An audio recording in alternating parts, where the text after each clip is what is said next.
Hello and welcome to Know First Physics, where we come straight to the point immediately. One of the things that we discussed in the previous video was why does charge remain on the surface of a sphere, or under what conditions does it remain on the surface? And now comes the important question. What does this do to the electric field? Will the field inside the sphere exist? Will it increase toward the center, or does something else happen? Using Gauss's law, let's find out the electric field due to a sphere with charge only on its surface. Let's begin. So let us take up now the first case wherein we have a sphere with a charge on its surface. So the one in the center is the sphere that we are considering, and it has a positive charge on its surface as shown over here, and the radius of the sphere is r. And we are interested in finding out the electric field at point P, which is at a distance small r from the center of the sphere. So we are taking the case when the charge is on the surface and when r is greater than r. So objective is to find out r over here. Now if we want to use Gauss's theorem in this case, then we will assume a Gaussian surface passing through P, which is symmetric to the sphere. We know this fact that whenever we take a Gaussian surface, it has to be symmetric to the object. So we have chosen another sphere, which is the Gaussian surface of radius small r. So this dotted line circle is the Gaussian surface that we are considering. Now we know that the flux passing through the Gaussian surface is given by integration of E dA, and that is equal to Q inside the surface by epsilon 0. So let us first find out integration of E dA. So what I'll do is I'll take up any surface on this Gaussian surface. Please note that this is phi through the Gaussian surface. So I have to take the area on the Gaussian surface, and the direction of the area will be perpendicular over here, and the electric field, because of this positive charge, is also in the same direction. So this will be the direction of E, perpendicular at this particular point. So both of them are parallel to each other, so theta will be 0. So E dot dA will be integration of E dA cos theta. Theta is 0 in this case, so integration of E dA is equal to. Now this electric field is same at all locations. If I choose an area over here, the electric field through this point also will be the same, because this charge is symmetric on the entire surface. So whichever point I take, even if I take this dA, then the electric field over here will be in the same direction and will be of the same magnitude. So this is E is constant, therefore I can take it out E integration of dA. Now what is integration of dA? Integration of dA is addition of all these dAs, and that would mean the total surface area of this larger sphere of radius r.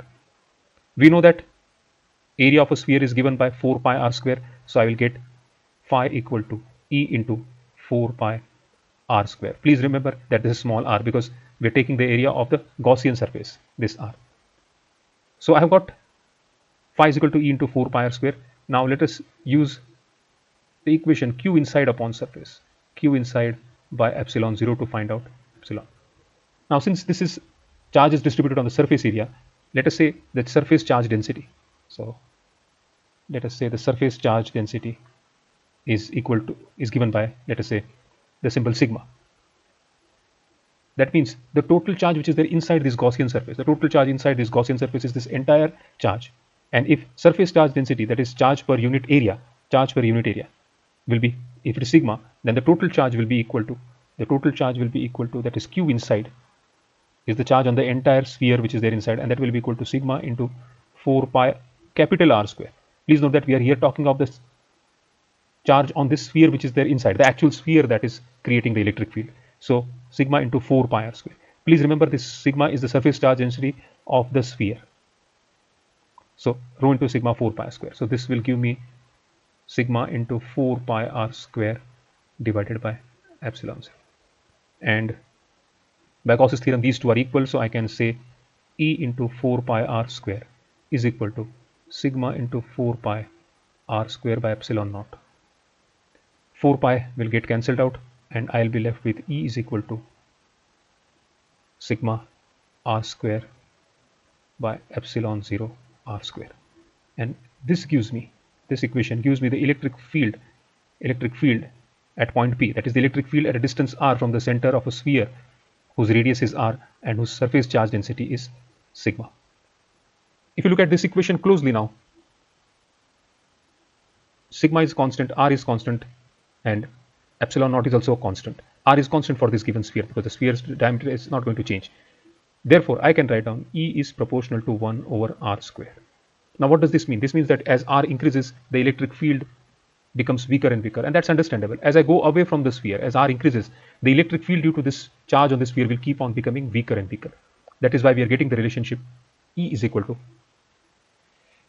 or E is proportional to 1 over r square. So this is one conclusion that we draw from the above equation.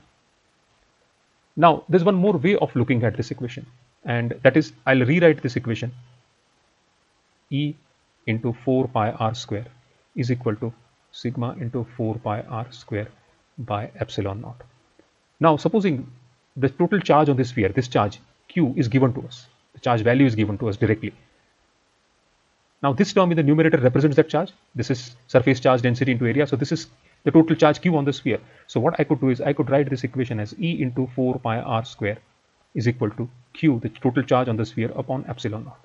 And then as we go ahead, you will come to a very interesting result. I can write this as E is equal to 1 upon 4 pi r square into q upon epsilon naught.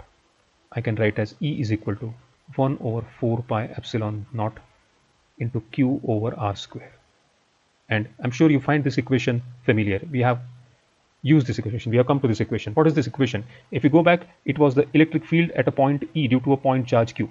So supposing you have a point charge q at a distance r from this, the electric field intensity is given by 1 upon 4 pi epsilon 0 q upon r square. So this equation and the one equation that we derived just now look very, very similar.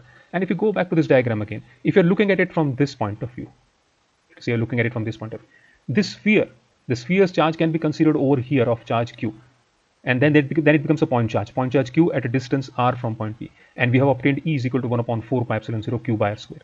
So if you look at it from this side, this entire sphere, if we assume, or if we think, or at least we can say that it appears as if this entire charge is at a point, the total charge q, and at a distance r, the electric field is given by 1 upon 4 pi epsilon 0 q upon r square.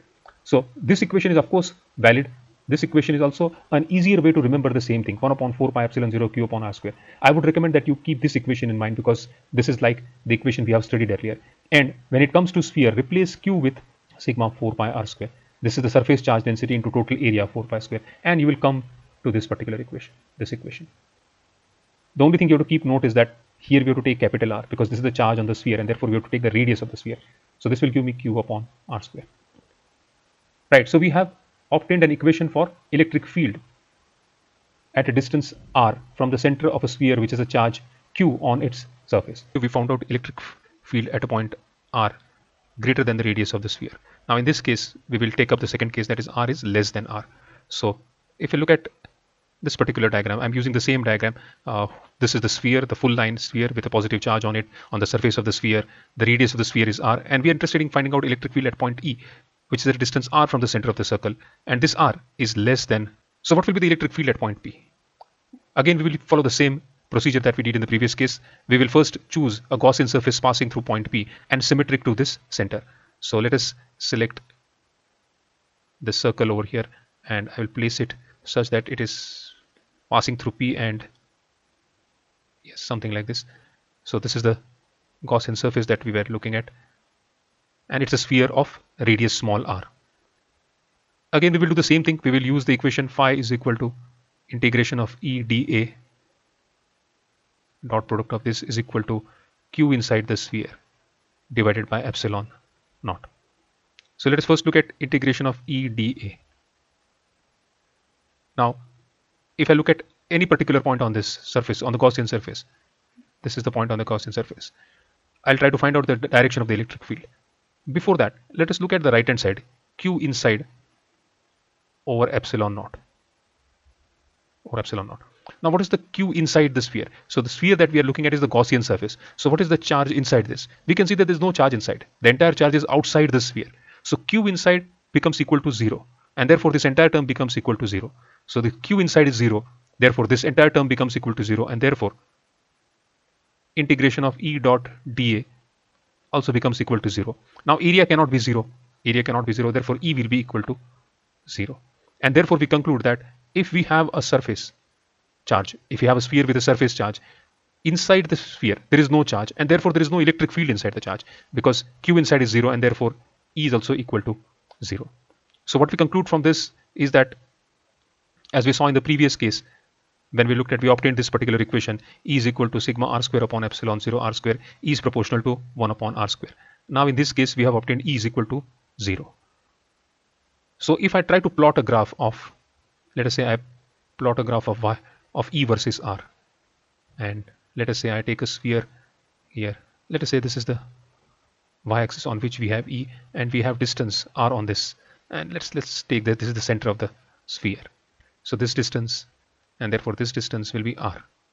This is the center of the sphere, this distance is radius of the sphere r. And let me draw. Now we observe that inside the sphere E is 0, therefore the graph will be a straight line over here. This will be the graph. And as far as E outside the sphere is concerned, we had obtained an equation, E is equal to sigma r square upon epsilon naught r square. Now these three terms, this 1, 2, 3 are constant. It is inversely proportional to r square. As we go away, r will keep on increasing, so E will keep on decreasing. So on the surface, we get the maximum value of r, and from there, the value drops like this. So the graph that we get is suddenly jumps up over here on the surface. So there's no electric field over here inside the sphere. Suddenly on the surface, because all the charge is over here, you have this particular value of E, and the graph goes down over here like this, because this is E is inversely proportional to r. In this part, E equal to 0. And of course, you can ignore this blue line over here, because you don't have, it's not that, or this is just to indicate that the electric field is suddenly from being 0 jumps to a value of maximum value on the surface of the sphere. So this is the kind of graph that you will get. You can show a dotted line if over here, and this is E equal to 0, this is E proportional to 1 upon r square, and this is the kind of graph you will get for a sphere.